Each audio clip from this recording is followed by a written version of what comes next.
Love wants you, we can bring it on the floor. Never danced like this before. We don't talk about it. Dance. Hey guys, what's cracking? It is Kraken Nation, coach of the Boston Bisharps, and today we are back with week 1 of the CSL Season 6. Today we are going to be doing a team builder, going over, the team building process for our battle against the Westerville Wailords, coached by James Sanity. He does also have a YouTube channel, so definitely go check him out. But we want to get off to this season with a bang, and so I prepped hard. I'm going to be prepping hard. Basically, the goal with all team builds is to prep for any Pokemon that could potentially come that could then proceed to threaten or scare me. And that's literally every Pokemon, every set needs to be answered in some way as best as I can. So with that in mind, that's kind of the mindset that I approach every team builder. And so looking at the team that he had, if we actually load it up, we can try to find it. This is his team right here with Mega Manectric, Landorus, Therian, Volcarona, Milotic, Espeon, Hitmontop, Archeops, Sneasel, Cordilli, Sandslash, Matang, Dragalge. So with that in mind, I saw a lot of Intimidators on this team, which led me to go really especially offensive just overall, just because I saw, several Pokemon that had Intimidate, and that meant that he was probably going to rely on it. 3 Pokemon with Intimidate, two of his 2 top Pokemon have Intimidate, and Hitmontop's also a great mon against my team, no doubt. So I see Intimidate, so I wanted to bring Special Attack. Also, Special Attack is nice because it lets me hit things like Landorus, Therian. Lets me hit things like Landorus, Therian pretty hard. The thing about Garchomp is I keep opening the wrong one. I can literally run an attack decreasing nature and still hit 337, which is crazy. So Stone Edge, we are running for Volcarona, Earth Powered KOs, and we are EV to outspeed, I believe, a max speed 263. I want to say that's max speed Hitmontop. Yeah, that's max. We are EV to outspeed, max speed Hitmontop. Another really cool thing about this speed tier, though, is also slightly outspeed max speed. We slightly outspeed max speed Adamant, so maybe like a double dancing Landorus before Mega Evolving. So before Mega Evolving, we can use that speed that we have higher to outspeed the Landorus and click Hidden Power Icing, but we can also use the extra special attack that's given to us by our Mega Evolution in that one turn. So that's going to be huge, I think. Stone Edge again is for the Volcarona specifically, and then Draco Meteor is just the go-to. If we want to drop something really hard, this is a sludge hammer, right? So MC Hammerhead is coming, and MC Hammerhead is coming in hot. Next we got Chomp Jr., and this is a really cool set. Aqua Tail, Stealth Rock, Sucker Punch, Outrage is really neat. Basically, Aqua Tail allows it to hit the multitude of water weaknesses that he has on this team. So Landorus, Therian, Volcarona, Archeops, Sandslash, all are basically hit super effectively, and it's a lot of Pokemon that are potential lead matchups against Drudigan, who is my lead of choice in most situations.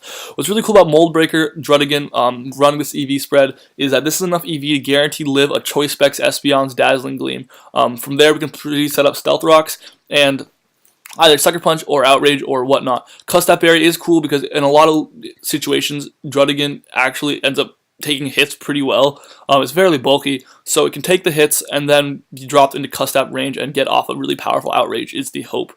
There really was no better item. If I find one, I'll be surprised because I was looking and I just really wasn't finding a better item to use. Leftovers really wasn't doing it for me. It already hits basically everything it needs to hit really hard. So there's really no item that it is blatantly obvious to me as being better. What's nice about this is if he tries to U-turn or Volt Switch around or on something, we can get a free Outrage in. And this Outrage hits like a truck coming off this 372 attack. Stab Outrage is really powerful. And again, Mold Breaker Stealth Rock is really cool. This thing basically wins the lead matchup versus Espeon because Sucker Punch KOs. It takes a Dazzling Gleam guaranteed versus opponent defense. It's EV to speed creep a little bit. Basically just I think on Dragalge is what I was trying to speed creep on. Also, it's EV to outspeed Cordilli, and that also allows it to creep on Dragalge. So that's what the EVs and speed are for, and then the rest is just everything's just dumped in attack. So yeah, it wins the lead match against Espeon, which is really cool because Espeon is kind of a threat to my team. If you just look around, Meloetta can help take it on, but that's about it. So Yeah, Sucker Punch KOs. Stealth Rock allows it to set up on Magic Bounce, which is really neat. Hazards are pretty cool against this team, but he does also have a variety of hazard clears. Actually, no, he only has Hitmontop. That's the wrong team I'm thinking of. He has Hitmontop and Archeops as his 2 hazard clears. So, and then a lot of weaknesses to it, especially in a team that pivots around with like things like Manectric, Landorus, and then Archeops obviously isn't a reliable defogger. Sneasel's weak to it. There's a lot of there's a lot of good chances to basically just weaken it. Sandslash Rapid Spins too, right? Forgot about that. So yeah. Next up we've got Specially Defensive Arcanine. This is a really cool set because it is our designated switch into Volcarona. It takes on almost all Volcarona variants bar HP Ground, which if he's running HP Ground against my team, I don't Volcarona basically has to pick what it can beat and what it can't beat. But that said, Toxic Morning Sun Flare Bliss still does like 60% to us. Especially offensive Volcarona. If he's physically defensive, he's not going to be hitting that hard anyways. We do have Toxic and Will-O-Wisp. Will-O-Wisp basically just lets us get crippling burns on things like Hitmontop, who otherwise, if it's running Earthquake, we can have to 1v1. It also lets us cripple Sneasel, lets us cripple Metang. It just lets us cripple everything. It's really safe against a lot of the multitude of physical attacks on his team. If Arcanine and Milotic is a matchup that we are forced into, that's why I'm running Toxic. Also against Credilli. These are 2 Pokemon that can really do a lot of work against Arcanine otherwise, so that's why Toxic is there. I originally was running Outrage to hit Dragalids, but it really ended up not being worth it, because actually, what I realized is that I can potentially live a Draco Meteor, and that's what I'm kind of EV'd for. I'm also EV'd to outspeed something or other. I'm forgetting what right now. I think I'm EV'd to outspeed a bulky Hitmontop, or either that or a bulky Milotic. Although no, I outspeed Milotic anyways, so I think I would EV to outspeed Hitmontop. Yeah, Hitmontop. So just like a bulkier Hitmontop can get outsped, and we can click Will-O-Wisp against it. So Morning Sun obviously is a nice recovery.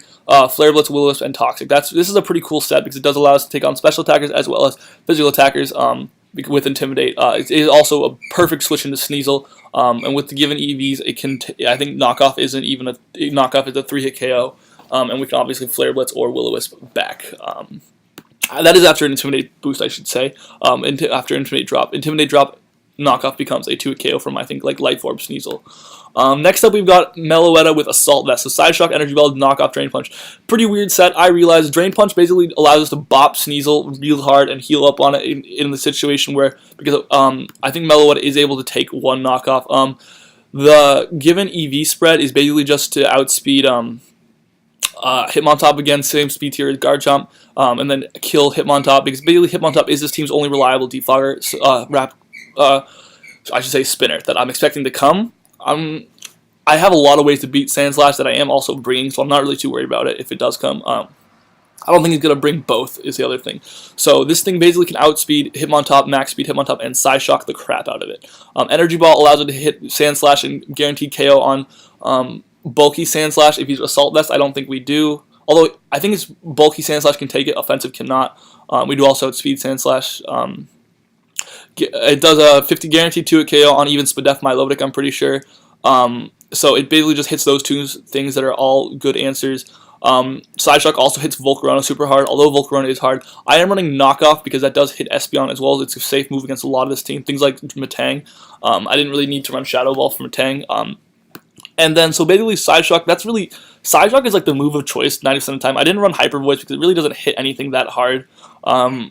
Especially when he's got things like Metang in the back. Hyper Voice is a good move to click, but I really liked that Psyshock was hitting a lot of these specially defensive mons on the physical side, such as Espeon, Milotic, Assault Vest, Hitmontop, or just Hitmontop in general. Yeah, there's a lot of these mons, in Dragalids. I really like Psyshock, and Dragalids can just switch in for free. So I don't see myself clicking Knockoff necessarily, so if there was a move to replace with like Hyper Voice, I would definitely just make it Knockoff. That might be something worth doing, or Relic Song, honestly. Replace Knockoff with Relic Song and get that speed boost in a pinch if I need it. Outspeed like literally anything. But also like completely ruin my set. My set just wouldn't work so that's actually something worth considering. The Meloetta set is definitely up to change. I was considering running Colberberry for Sneasel, but I ended up deciding not to, just because I really like the fact that Assault Vest can help me take on Mega Manectric, Milotic, Espeon. There's just a lot of strong attackers on this team, and so I really like that it allowed me to take those on. Otherwise, it was putting a lot. Arcanine was just getting really pressured by things like Milotic, and on my entire team was because Tentacruel has no recovery. So Meloetta really is able to ease that. Next up, we've got the Kraken. Shukuberry, Tentacool with Mirror Coat, Toxic, Rapid Spin, Hydro Pump. We are definitely able to take a T-Bolt or a Volt Switch from Manectric, and that's what the Mirror Coat is really for, is that if any of these special attackers, namely Volcarona, Manectric, or Milotic, want to start clicking special attacks, even a special attacking Landorus T, Credilli is what we're running Liquid Ooze for. Any of these special attackers, I think Dragalge's Dragon Pulse doesn't KO either. I think Draco might. I am not actually sure. I think it does. So basically, Mirror Coat just hits like truck back, and Volt Switch is really cool if he clicks Volt Switch on Tentacruel, because Mirror Coat can basically just get a kill after that. Shukuberry is because he has a lot of Pokemon with the Edgequake combination, namely Landorus, Hitmontop, Archeops, and Sandslash are all Pokemon that can very effectively run the Edgequake combination, which is a combination, if you're not noticing, that I really just don't have a switch into. So Shukuberry is basically able to force that, and I can click Hydro Pump and do a lot of damage to all of those Pokemon back. Toxic is really cool because, again, Milotic is a mon that kind of threatens me in general, as it, depending on what spread it's running. So Toxic allows me to whittle that thing down. Rapid Spin is my hazard clearing of choice. Because I do have two hazard weak Pokemon, obviously I really should be running Rapid Spinner, as well as Tentacool just matched up well, so it was the time to bring Tentacruel. With Shukuberry, I'm really excited what Tentacruel can do. Liquid Ooze is for Credilli, just because Credilli, if it's running Giga Drain, there's Rain Dish and Clear Body weren't going to do anything. I'm not running a physical move, so I don't need to. It would have been cool to run physical actually, because I wouldn't be getting the Intimidate drops, but this thing would just get outsped by everything. Scar, it would just get outsped by everything and not be able to hit hard enough on the physical side. Because a lot of these mons can just take punishment on the physical side. Although, yeah, no, I don't get anything to hit him on top. Man, now I'm questioning myself, but yeah, I don't get anything to hit him on top, so that's not even valid. Okay, and so next up we have Zeus, and Zeus is really nice because it hits this really awesome 111 speed tier, and that basically puts us ahead of everything except Manectric on this team. That puts us ahead of Espeon, puts us ahead of Archeops, and that's huge. It does not put us ahead of Sneasel, worth noting, so that's definitely something worth thinking about. Sneasel is honestly a threat, but that's why Arcanine and Tentacruel are both potential switch-ins to Sneasel. This is actually EV to guarantee a KO, I think, against Sandslash or Sandslash and Archeops and Landorus with a Hydro Pump, unless it's a bulkier variant. So that's why I'm running some special attack. But yeah, so basically Bolt Beam coverage is all I really needed to hit this entire team. I was originally running Knockoff for Espeon, but I decided not to. Thunder Wave is really nice because it's basically just an emergency stop the Volcarona. That's kind of what I really like about Thundurus, is that no matter what, Thunder Wave can put in work against the Sweeper. Just Prankster T-Wave just is honestly so great. So no matter what happens, I can get off Prankster T-Wave and stop Volcarona from wrecking my butt.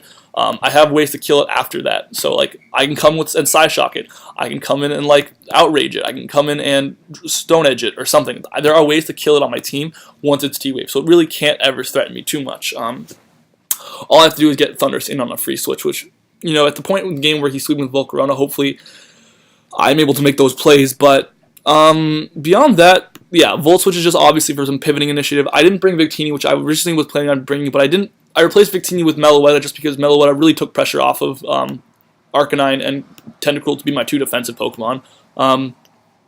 So Meloetta was really nice and still able to hit like a truck and actually match up very well against almost this entire team. I mean, Volcarona can't, nothing on this team can switch into Meloetta except Sneasel, and I can just Drain Punch up on Sneasel if I want to predict it to switch in. So if I'm with Dragalge versus Meloetta, I can predict a Sneasel to switch and click Drain Punch pretty freaking easily, and I don't think they would be expecting that at all. I don't think James would expect a Drain Punch, and if I'm taking damage, that's what's even better, is I can heal right on back up, and I am able to KO, that's with Drain Punch, I am pretty sure, unless he's a Violite, in which case a Violite doesn't do any damage to Arcanine. So as you can see, things start to work themselves out. But yeah, that is the team. Yeah, again, this is really all the coverage I need. Bolt Beam hits this entire team for at least neutral damage.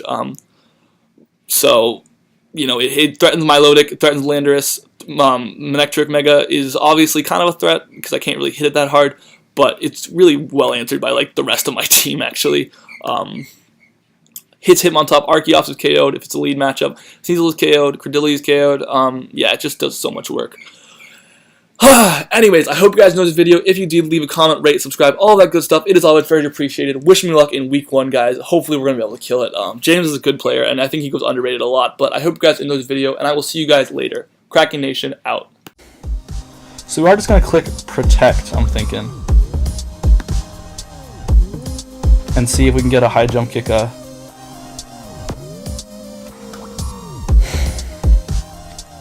And we do